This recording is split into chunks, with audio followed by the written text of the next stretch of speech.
Well, hello everyone. Welcome to Kempner Sports. I am super excited today because not only am I talking about Canucks, but I'm talking Canucks with an amazing person, one of my favorites, Mr. Stuart Dixon. Welcome to the show, bro. Thanks, Trevor. I am very excited, and what a no better subject to talk about on your show and my first guest appearance. Yeah, so great to have you. Hopefully it's one of many, but I've just been doing this little mini series, as you've probably seen, about just free agency and then just fan reaction stuff. But I haven't been able to make a video yet on Jake Virtanen and the cap situation. So that's why I got you here. You're the expert, in my opinion, in this area. So I do. Lost you. Okay. Oh, there we go. Sorry about that.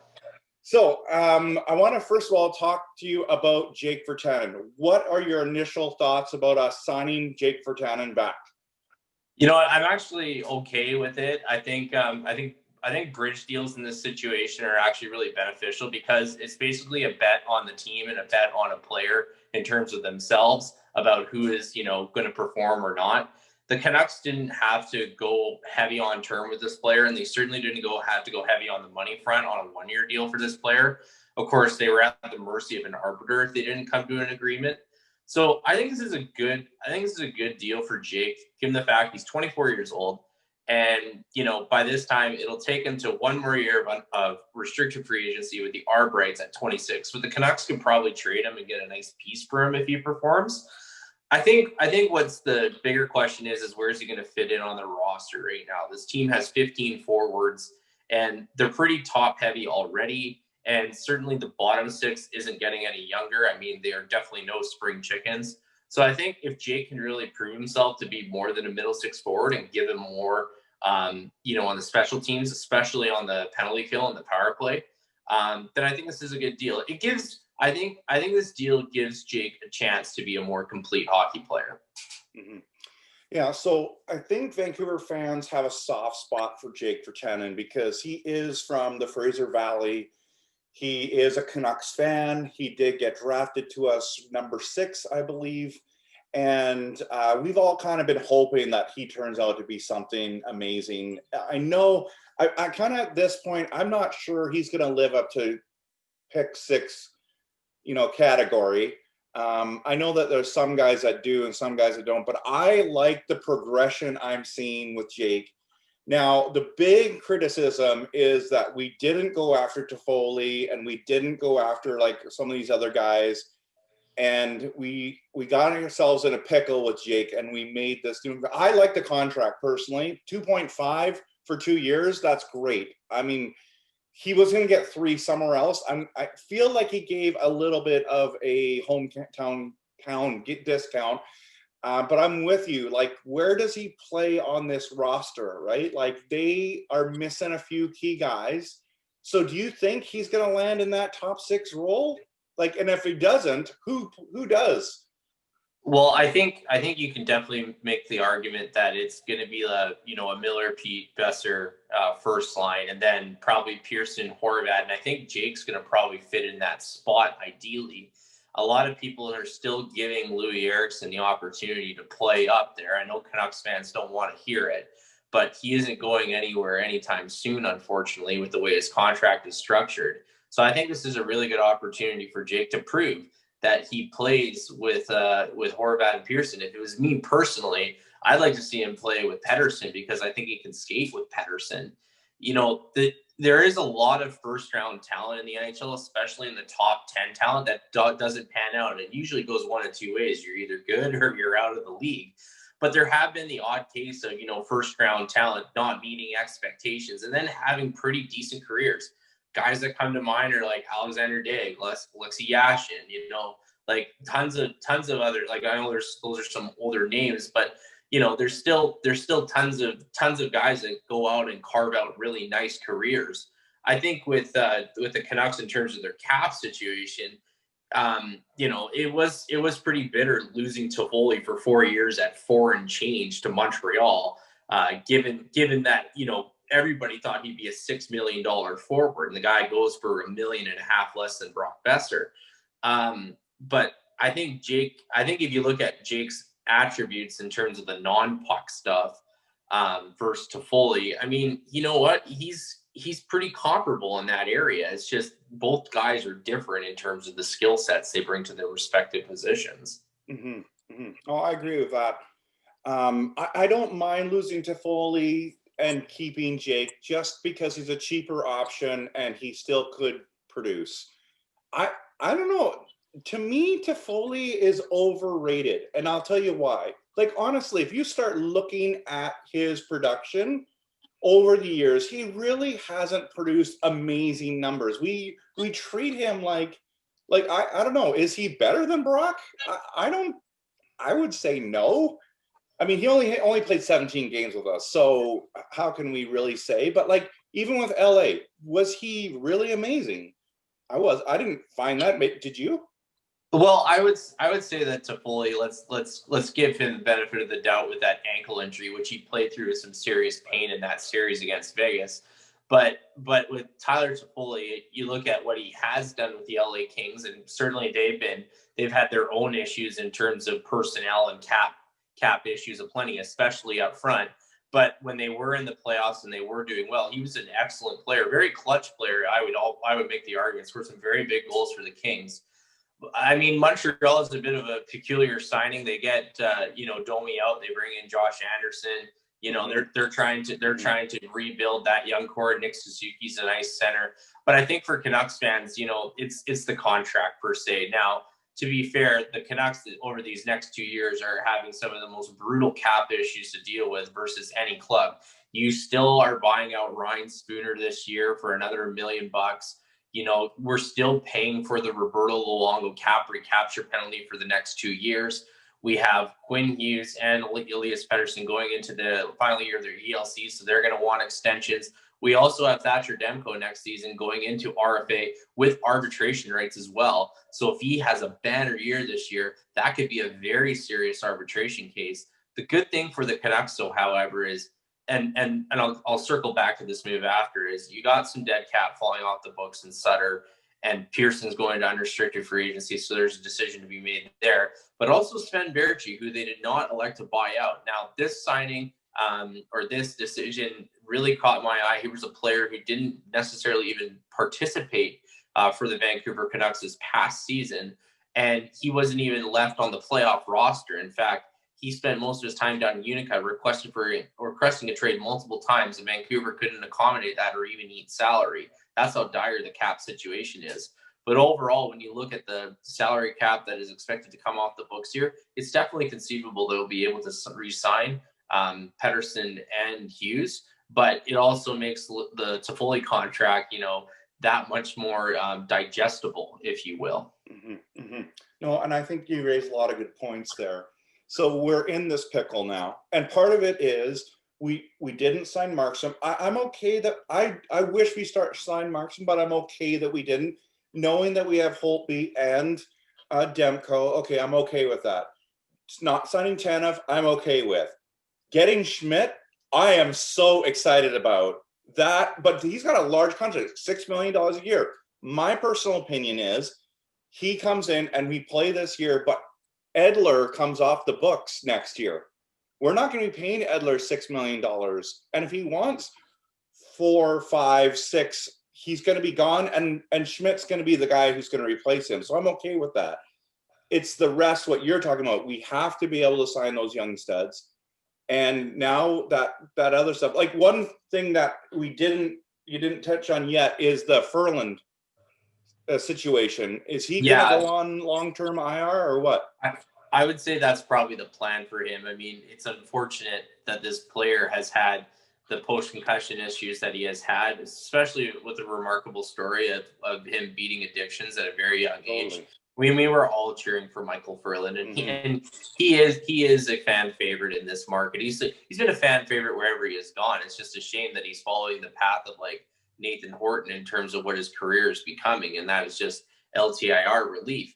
I think what Vancouver is probably looking to do is to maybe see if there is a team that is willing to accept the contract, perhaps to even get some of that relief. Now, it's not that Vancouver is pressing for contracts. They actually have about 10 contracts to give right now, but there's still a bunch of players in the system that they haven't even considered yet into signing. So you factor that in, and you also have to factor in too that this is a team that's going to have all their draft capital for this year.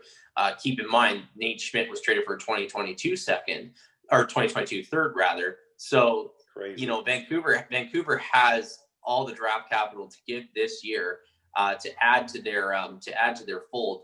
So I think it's definitely going to be, we're definitely going to see how well Jim Benning can manage overall. Not forget about just like managing the draft table. He's great at doing that, but how he's going to manage and navigate the situation with not only the cap situation, but the number of contracts as well. If I can quickly just on Nate Schmidt, I actually absolutely love this trade because anytime you can get a puck moving defenseman that can skate as fast as he can and make that really crisp first outlet pass, it's always a banner move. I know he's not a right shot, and I know he doesn't have a big bomb from the point, but that's going to come, Vancouver fans. You can't replace speed, and you can't replace an accurate passer like Nate Schmidt. Yeah, no, I'm with you 100% there. So lots of rumors going around that Jim Benning's been trying to make some moves because now we're so pressed against the cap, and a lot of teams are, so we're not the only ones. But one of the biggest rumors that have been shooting out is Sutter and a first rounder for something. And I don't know how you feel about that, but I was kind of like, you know what, I can understand, but I still think Sutter's a part of this team going forward. I mean, I know he makes a little more than we want him to make at this stage, but why? I mean, I guess to get cap relief, sure, because there's a guy that I'm still hoping we get is Hoffman. I'm really hoping we land him. I would be so excited. So maybe that's what that is trying to do there, because the Canucks have apparently been very interested in Hoffman. I don't know. I'm not Jim Benning, but I don't have him on my speed dial yet. But well, I don't have his email or phone number either. But what I will say is anytime that you're seeing a player that's a potential salary dump being traded with draft capital, it's a really dangerous sort to play. And it really depends on how deep the team's talent pool is. I think if Vancouver was like a perennial Stanley Cup contender like the 2011 team, then yes, a move like that would make sense all day. I think what's a little more interesting, if we could circle back to Jake Virtanen, is the Canucks never even fought. They filed for regular arbitration with him. They didn't file for cut down arbitration with him, which is what the old regime did with Mason Raymond after the 2012 season, which was actually a great move. And Vancouver actually saved about $600,000 when it was all said and done. And so I look at this notion of perhaps moving Sutter in a first rounder, to get some cap relief to go sign a player like Mike Hoffman. And I don't really think that's Jim Benning's game overall. I think if you're going to be looking to move draft picks and draft capital with players out, you're probably in it yourself, either taking back a bad contract, but it might be in a player of position, right? A lot of people had rumored about Oliver Ekman-Larsson earlier this year. You know, there's countless players that have boat anchor deals on the back end that would be really beneficial to Vancouver's roster, given the defensive position. If you had to ask me in terms of what I think they're seeking, I think they're still seeking a puck moving defenseman on the back end, and specifically a right shot, so that they can really round out that power play. Yes, those assets don't grow on trees, but we see a lot of those kinds of players that are making $5 to $8 million in terms of cap. And perhaps maybe there's a deal to swap out some dead money. I know Jim Benning likes to make moves before the season, which we are still trying to await when the NHL season will begin and whether or not the Canucks will be even playing in a regular division. But I know Jim Benning usually likes to do his house cleaning before the puck drops. And he usually also likes to make a move, before there's a midseason break, a la the All-Star game. So there's still probably a lot of moving parts here, Trevor, in terms of how this season is going to unfold. And I think once the dinner table is set here, you might see a flurry of activity coming from the Vancouver Canucks. Yeah, it's tight. It's all quiet on the Western Front right now, right? But I know. Okay, I'll throw something out at you and see what you think. Because I'm a Jake Virtanen guy. I'm hoping he does well. But what if we moved Gaudette to the right wing spot there on the second line with Horvat? So if Jake comes and plays and then plays in that top six, great. But what if we just put Gaudette there? Have Jake on that third line. I mean, wouldn't that just be a better situation? He doesn't have to play center, right? Because Sutter can play center on the third line. Yeah, and I think Travis Green would definitely be open to that move. He certainly has been a little a more creative coach when it comes to setting his lineup card. I know some Canucks fans were frustrated with how he deployed the bottom six this past playoff run.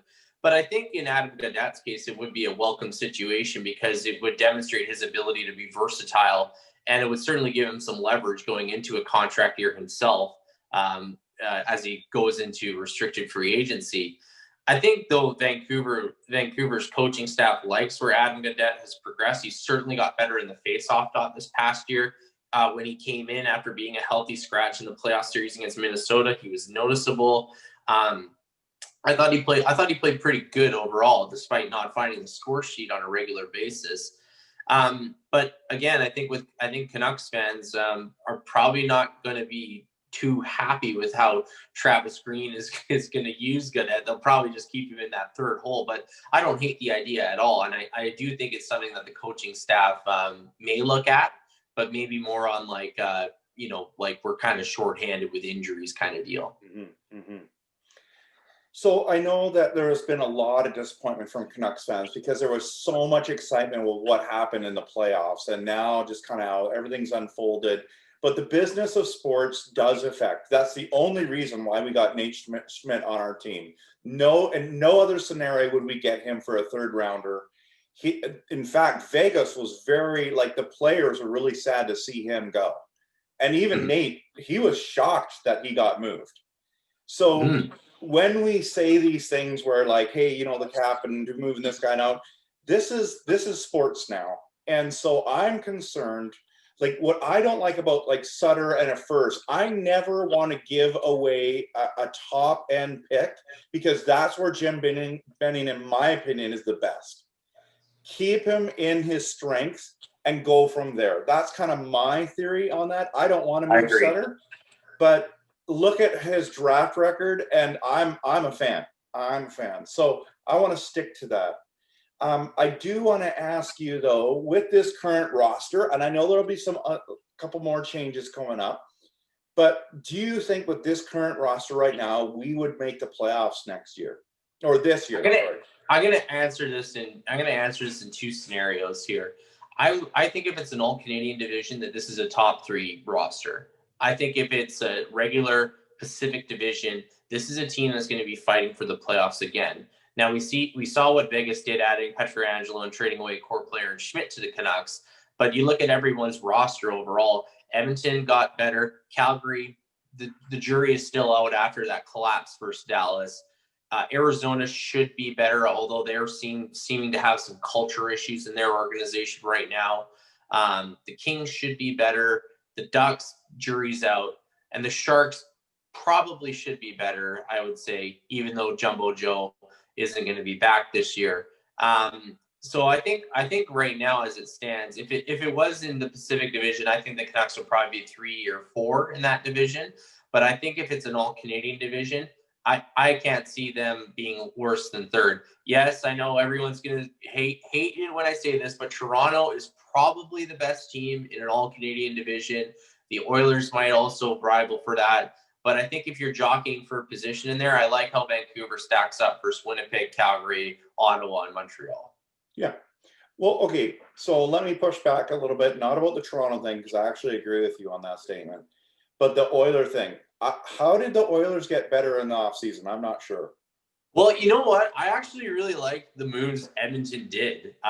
You know what? And maybe Vancouver's trying to do the same thing with Mike Hoffman. trying to buy him for cheap altogether. But, you know, getting a guy like Kyle Turris in at a measly, what did they get him for again? They got him for a measly $1.65 million. That's a solid signing overall. Yep. I mean, that's a great bottom six guy who can chip in on the power play, right shot, good in the faceoff dot.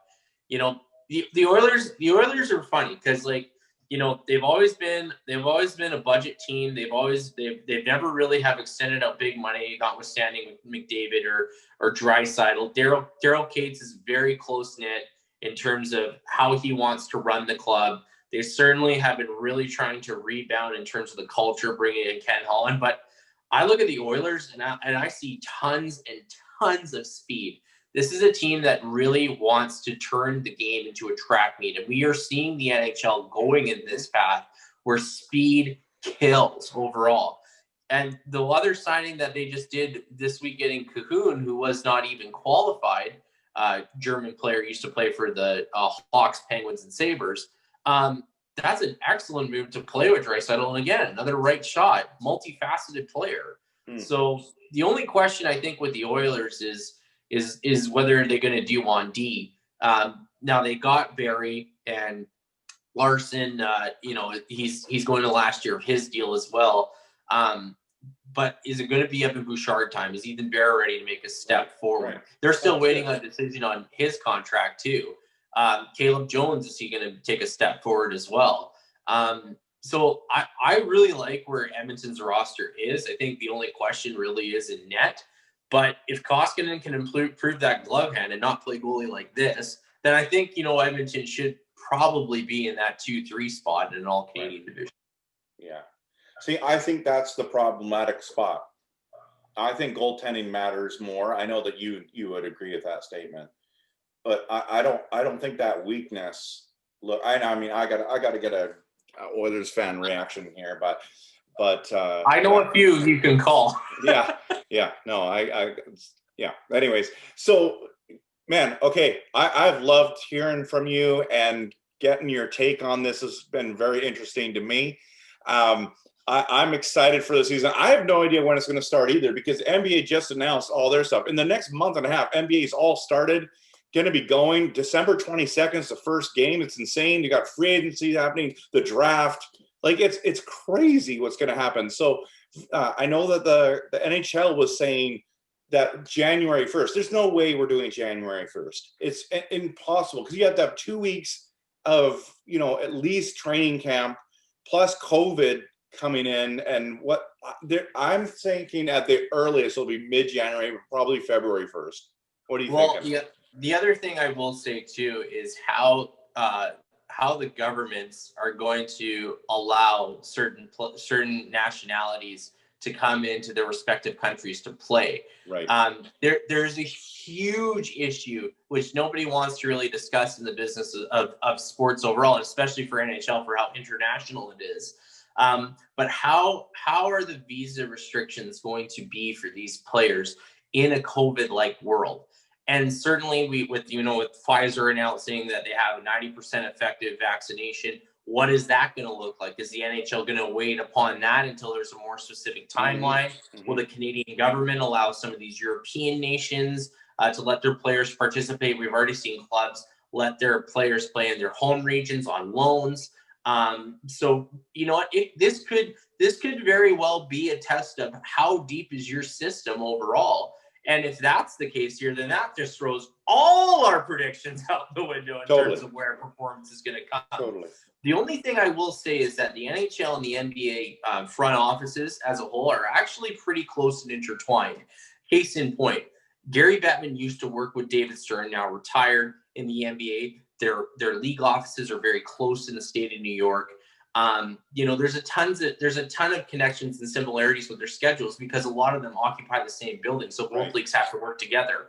I would suspect that the NHL is definitely aiming for a January start and probably looking at teams doing 4 games a week to try and complete a full 82-game season. I disagree with putting the players through a full 82-game schedule, given how rigorous the playoff run is. Mm-hmm. But you know what? This is a time for the league to really pause and reflect upon how are they going to be able to even conduct business. we actually saw the Vegas Golden Knights just announce their AHL franchise is staying in Henderson, Nevada now, to become the Silver Knights, which I think is just awesome. So our team's going to get more regional. This could be a question of, is Utica going to relocate their franchise to the Fraser Valley, maybe in Surrey or Abbotsford? So lots of questions in terms of the league. But I think that's probably for another episode, Trevor. Mm-hmm. No, that's really good. I love that kind of stuff. For the average fan that's watching this, they're like, this is all over our head. But for us, this is all interesting to us and I'm excited about all the things that are going to shake down in the next couple of months. I'm excited to see the Canucks go back. That playoff run just got me so jacked up about our team. It was like 2003 all over again. Totally. It was pretty exciting. So thank you so much, Stu, for being on the show with me. It's my privilege to have you on here and just to talk this out. I'm hoping Jake plays top 6 minutes, produces. I hope somehow we can make some cap room coming up here. But I'm on the record already saying that we're not making the playoffs with this current roster. I'm hoping we do. I'm cheering we do, but I can't see us at this stage. Now, what you said about the teams maybe being different as in Canada, and yeah, that makes more sense for sure. So I would love it. Personally, wouldn't you like to see that? The all Canadian thing? Wouldn't that be more exciting? What I would love to see, and I'm in the complete minority in this, and I know this would water down the championship, but there's 2 Stanley Cups, one in the Hockey Hall of Fame and one that the players get to touch. Why not bring both out and just compete for the Stanley Cup in Canada and one in the US, and then have a best on best to see who wins both cups? Wow, I've never even heard that before. That's mind blown. I know. Oh, yeah. You know, just a quick story if I can here. Sure. For your audience. This past week, the hockey world lost a great hero and a great contributor to the game in Howie Meeker.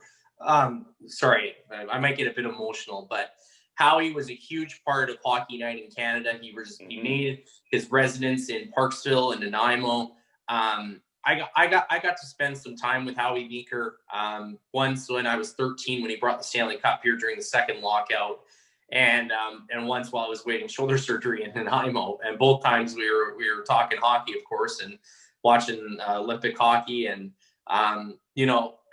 this was a man who really changed the average fan in terms of participating in the game. He used the first guy to use a telestrator, all this stuff. He was 97 years old. And I know he had the respect of almost every Vancouver hockey fan for his contributions that he made to the hockey community in BC. The Parksville Arena is named after him. So, just wanted to get that in there. Howie's a great guy. Gonna miss him. But what a legend. He is a legend for sure. Absolutely. Thank you, Stu, for saying that. I agree. He's incredible. It's a big loss to hockey. So yeah. All right. Well, thanks for joining me. And man, I'm pumped. I think there's gonna be like maybe 4 million views, but we'll see. I'll have to charge a bigger fee then. Yeah, exactly. Okay, thanks, man. All right, thank you.